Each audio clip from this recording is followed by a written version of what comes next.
चलो नमस्कार। जेकरा चाहिए आके दुपट्टा ले सकेला। एक से काल कलर मात्र 100 रुपया।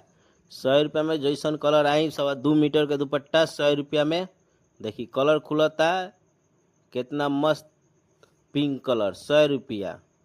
एक बाद खुलता बगवा कलर 100 रुपया में। जैसन दुपट्टा चाहिए 100 रुपया 2.25 मीटर एक से काल कलर। जेकरा चाहिए आके ले सकेला HK मैक्सटीन सेंटर में मात्र 100 रुपया। 100 रुपया में एक से काल कलर मिली।